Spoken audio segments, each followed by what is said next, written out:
কি রে, কেমন আছিস? ভালো আছিস তো? আয় আয় আয়।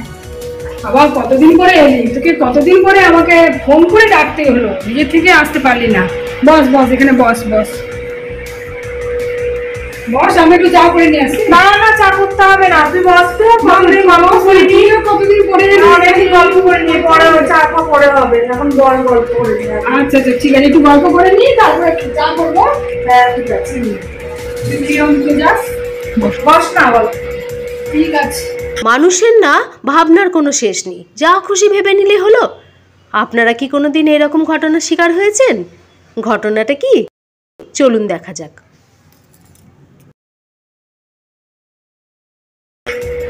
জানিস, একটা কথা শুনে আমার খুব মনটা খারাপ হয়ে গেল। কি কথা? সেই জন্যই তো তোকে ডেকে পাঠালাম, এই মানে বাড়িতে একটু নিরিবিলি আলোচনা করব। আরে ওই যে পার্ক স্ট্রিটে থাকে না, ওই যে রুবি বলে মেয়েটা। রুবি? হ্যাঁ হ্যাঁ, ওর স্বামী স্ত্রীর মধ্যে খুব ঝগড়া, খুব মানে বাড়াবাড়ি রকমের ঝগড়া। মানে একদম স্বামী স্ত্রীর মধ্যে তো ঝগড়া হতেই পারে, ওতে আবার কি আছে? না রে, এটা অন্য জিনিস। আমি একটা অন্য কিছুর গন্ধ পাচ্ছি, আঁচ পাচ্ছি, সেই জন্য তোকে বললাম। কি বলিস? সাধারণ যদি ঝগড়া হয় সেটা কি তোকে আমি ফোনে বলতে পারতাম না? হ্যাঁ, তাই ফোনে তো সব কথা আলোচনা করা যায় না, কারণ দেওয়ালেরও কান আছে, সে কোথায় কে শুনে ফেলবে। সেই জন্য তোকে বাড়িতে ফোন করে ডেকে পাঠালাম। এটা অন্য অন্য ধরনের ঝগড়া, আর একেবারে সে দারুণ ঝগড়া, সে মুখ দেখা দেখি বন্ধ। সেটা নিজেদের মান অভিমানের জন্য নয়, ওর বোনকে নিয়েই কিছু একটা হয়েছে, আমি শুনলাম। আর সুন্দরী বোন, সে তো নিজের ইচ্ছা যা কিছু করছে। মাঝখানে যে মেয়েটা মরছে, বরটা তাকে ভুল বুঝছে। আর নিজেদের বাবা মায়ের ঝগড়া হলে বাচ্চাদের যা কষ্ট।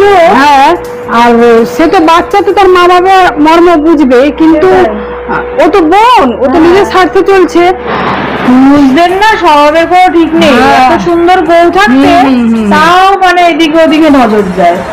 আর যা কিছু দোষ এই বউয়ের উপরে, বউয়ের উপরে গিয়েই পড়ে, অন্য কেউ করবে আর বউয়ের উপরে যে দোষ পড়বে। সেই জন্য দুজনের মধ্যে ঝগড়া শুরু হয়ে গেছে। বোনটাও বা কি দরকার ওখানে থাকার, আর ওখানে গোষ্ঠী নষ্টি করার?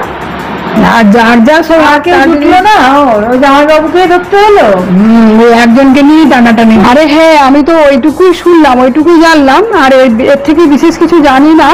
তুই যদি জানিস না, খবর পেলে আমাকে একটু জানাস তো। আচ্ছা দাঁড়া, আমার না মিহির সাথে দেখা হবে, আমি ওকেই বরং জিজ্ঞেস করবো, ও ঠিক বলতে পারবে, ঠিক জোগাড় করে দিতে পারবে। হ্যাঁ, আসল ঘটনাটা কি কি হয়েছে, ব্যাপার কোথায় কত দূর এগিয়েছে সেটা তো জানতে পারছি না।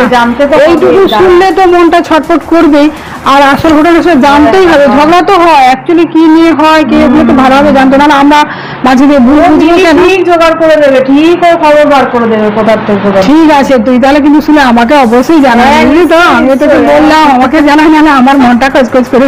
হ্যাঁ ঠিক, আমার হজম হবে। এই দাঁড়া দাঁড়া, আমার দরকার।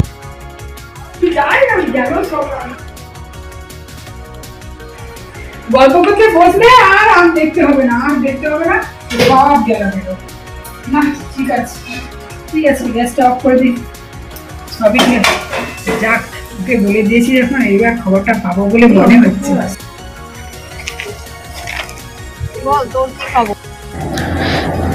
এই জানিস, কালকে অনেকদিন পর টুকুর সাথে দেখা হলো। জানিস তো, ওর নাম্বার তো আমার কাছে নেই, অনেকদিন ওর সাথে কথা হয়নি, কোনো যোগাযোগও নেই। ঠিক আছে, আমার কাছ থেকে নাম্বারটা নিয়ে নিস। এই শোন না, রুবি ও সেই রুবি? ও রুবি তো আর রূপা তো দুজনে বেস্ট ফ্রেন্ড ছিল। কি হয়েছে ওর আবার, কি হয়েছে? হ্যাঁ, রুবি আর রূপা তো বেস্ট ফ্রেন্ড, আর তুই ওর বেস্ট ফ্রেন্ড। হ্যাঁ, আমি তো রূপার ছিলাম এককালে। অবশ্য আমার সবাই বেস্ট ফ্রেন্ড না, মানে সবাই আমার বন্ধু, আমি সবার সাথেই বাবা কথা বলি। এই জানিস, রুবি আর ওর বরের মধ্যে নাকি বিশাল ঝগড়া। কি নিয়ে? দুজনে আলাদা ঘরে থাকে, মুখ দেখা দেখি বন্ধ। বাচ্চাটার কি কষ্ট বলতো? সত্যি রে, বাচ্চাদেরই কষ্ট। কি নিয়ে ঝগড়া, তুই জানিস কিছু? টুকু বলছিল ওর সেই বোনটা, সেই যে দারুণ দেখতে, ওই নিয়েই ক্যাচলা, বুঝলি? এ বাবা, তাই নাকি?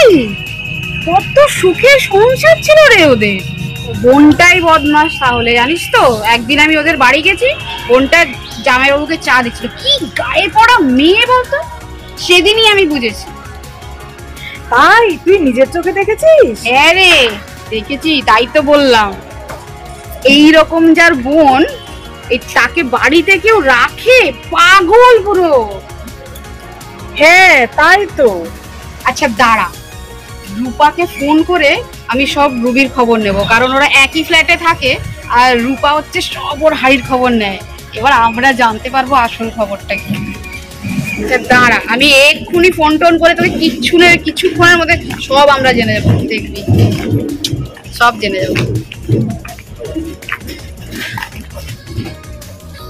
হ্যাঁ ওকে বলি তোর সাথে কতদিন তো কথা হয়নি, আই না আজ বিকেলে, এটাই বাহানাটা করতে হবে।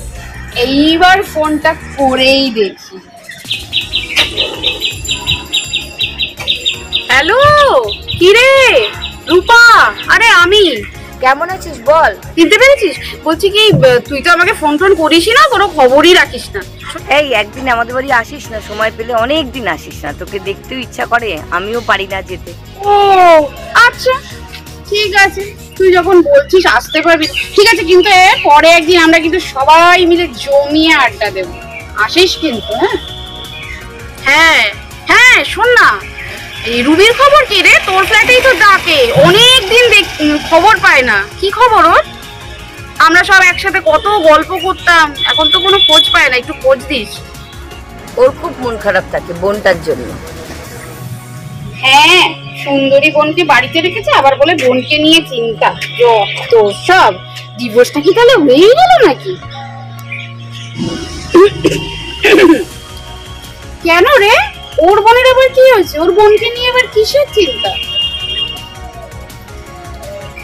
রুবি আর রুবির বর বোনটাকে একদম মেয়ের মতনই ভালোবাসতো, বিয়েটাও দিল নিজের মেয়ের মতো করেই, বোনের মতো না, কিন্তু নিজের মেয়েরকে যেমন বিয়ে দেয় ঠিক সেভাবেই তারা যত্ন করে বোনের বিয়েটা দিল।